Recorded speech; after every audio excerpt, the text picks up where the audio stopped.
Hi friends,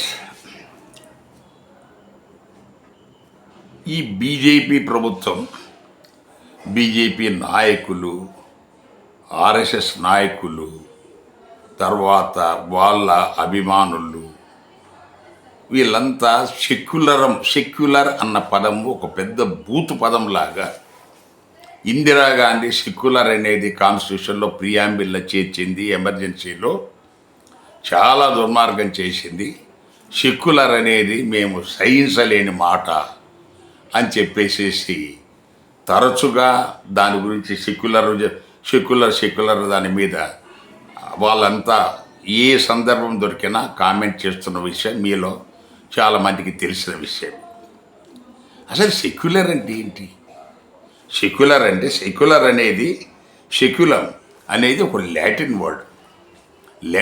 దాని ప్రకారం ఏంటంటే వరల్డ్లీ.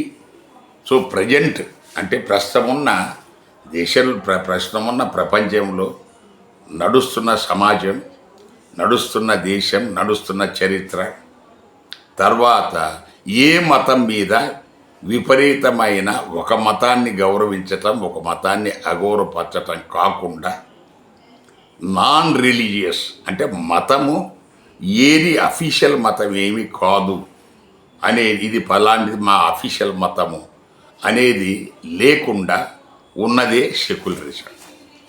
సో మన దేశంలో 1947 స్వాతంత్రం వచ్చి 1950 జనవరి 26న రాజ్యాంగం అమల్లోకి వచ్చిన తర్వాత 1976లో ఈ 42వ రాజ్యాంగ సవరణ ద్వారా సెక్యులర్ అనే పదాన్ని చేర్చారు.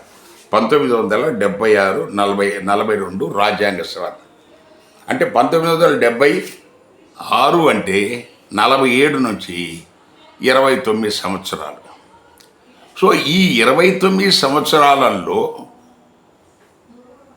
ఎలాగా మతపరంగా సఖ్యత ఏమైతే ఉందో, మతపరంగా ప్రజలు ఎలా బతుకుతున్నారో అలాగే ఉన్నారు. సెక్యులర్ తర్వాత కూడా, సెక్యులర్ తర్వాత ఏం మారలేదు.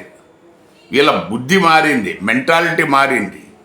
సో అదేదో ఇతర మతాలను వాళ్ళకు గొప్పగా చేయడానికో లేకపోతే దానికి గౌరవం ఇవ్వడానికో ఈ సెక్యులర్ పదం ఇందిరాగాంధీ పెట్టిందన్న దురభిప్రాయం ఒకటి బలంగా బీజేపీ శ్రేణుల్లో ఉంది. సో సెక్యులర్ పెట్టడం వల్ల కాంగ్రెస్కు ఒరిగింది ఏంటి, ప్రజలకు ఒరిగింది ఏంటి, ముస్లింలకు ఒరిగింది ఏంటి, క్రిస్టియన్లకు ఒరిగింది ఏంటి? ఏమి లేదు. 1950 రాజ్యాంగంలో ఏముందో అదే అమలు అవుతుంది, అదే చట్టాలు అమలు అవుతున్నాయి.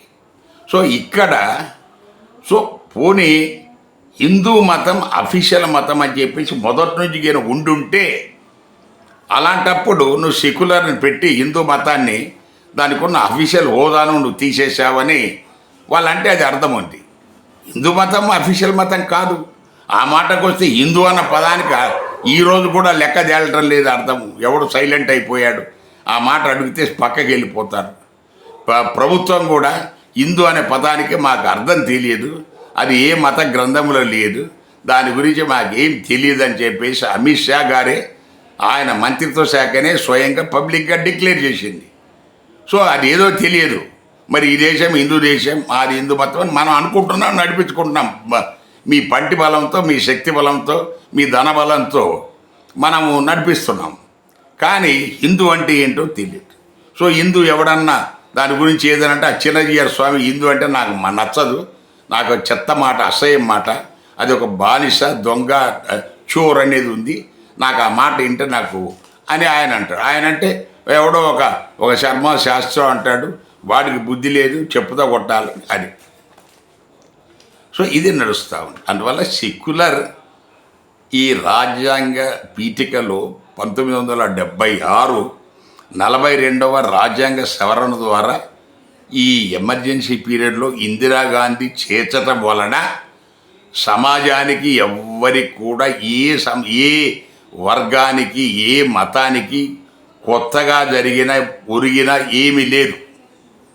కొత్తగా జరిగింది, ఒరిగింది ఏమీ లేదు. సో అంతకుముందు ఎలాగున్నదో ఇప్పుడు అలాగే ఉంది. సో అది ఉన్నా కూడా మోడీ గారు ఇప్పుడు చేయాల్సినది చేస్తూనే ఉన్నాడు కదా. సో అది ఉన్నా కూడా వాడేదో మన బీఫ్ ఉందని చెప్పేసి కొట్టి చంపుతున్నారు, లేదా గోవులు తీసుకొని ఎన్ని మరి అయినా జరుగుతుందిగా. సెక్యులర్ ఉన్నా మిమ్మల్ని ఎవరిని బీజేపీని ఎవరిని ఆఫ్ చేశారు? 12 ఏళ్ళ నుంచి జరుగుతున్నది అదే కదా దేశంలో సతంగా. అందువల్ల దాన్ని ఆ సెక్యులర్ అన్న పదాన్ని అదేదో ప్రమాదకరమైన పదం అన్న సంకేతం ప్రజల్లో తప్పుడు సంకేతం ఇచ్చి ఇది ప్రజలను కన్ఫ్యూజ్ చేసుకోవటం ఒకటే మనకు దానివల్ల జరుగుతున్న కష్టం. దయచేసి నాయకులు గమనించి ప్రజలకు సరైన రీతిలో చెప్పాలనేదే మా విజ్ఞప్తి. Thank you.